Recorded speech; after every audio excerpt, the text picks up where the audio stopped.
आले तीन जहाँ जगह ले चला लेना उनारिया वीडियो क्लिक नसीना दिखा पे लंबा क्यों ना हो, उस हाथ को तोड़ देने का भी हिम्मत रखते हैं हम। ये काले हाथ कितने भी लंबे क्यों ना हो, इस काले हाथ का तोड़ देने का भी हिम्मत रखते हैं हम। सनाम को जोहार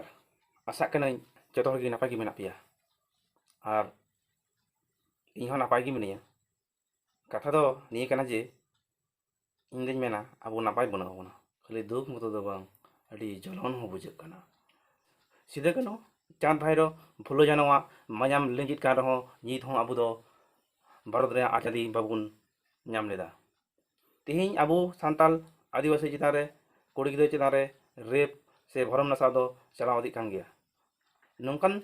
छत्तीस जेल नोंकन बड़ी नजर तको नेले बुना अबु दो अड़ी दुर्बल गया बुन मेनखान अबु बाबुन जुमिद लनखाय नुकु छत्तीस जेल साथे अबु लड़ाई दो मुश्किल के तबुना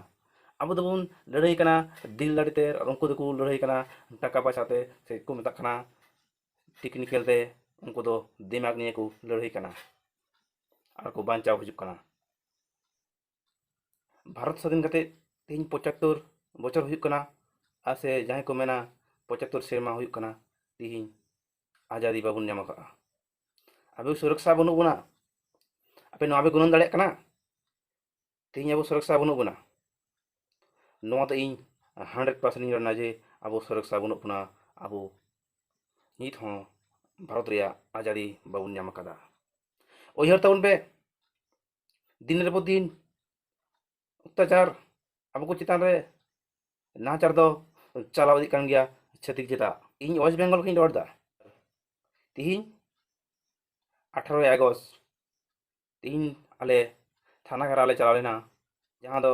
बाबुन गोला ब्लॉक रेन कुड़ी हपन कनाई और आतु जितम दो सैताबाद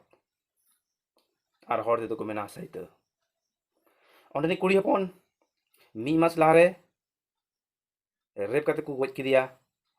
और नोआ रेप दो होइलेना गैंग रेप से गैंग मर्डर को मेता कना ओना रिया पुलिस प्रशासन एक्शन बाको हतावदा ओना खातिर आले तीन ले चला लेना थाना घेराव इन जतो ठेके नेहर तहन कान तिया मा आदो आर तीन दिन नुका जला गंजन बुन साहब जुमिदो को हो और आसर कपी तुल पे और चलो बुन लड़ाया छतिक जति साथे जतो खय जेमन लहारे वीडियो पे नामा तीन भारत दिसम रे आबो हड़ हपन दो बाबुन स्वाधीन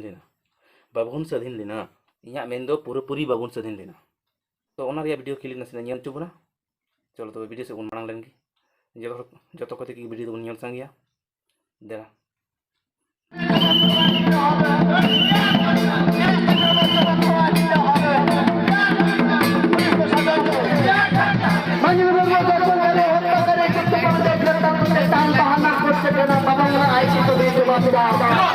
और आपे मतामत चेक कना कमेंट कर पे बड़ा चाहिए और जहां नवा चैनल पे नवा के तबना चैनल सब्सक्राइब कर पे और रे घंटी बटन होते की दरा दोन पे जेमन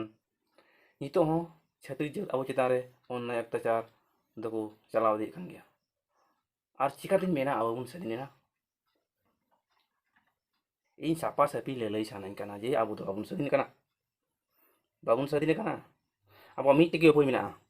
जुमितो अल्लड़ होयो और छत्तीस को सामंग रे तिंगु दारामो निये के तबना बांचा ढार और इने छड़ा अब बांचा ढार दो बनता बना मा तो जोहार सनम गोगी।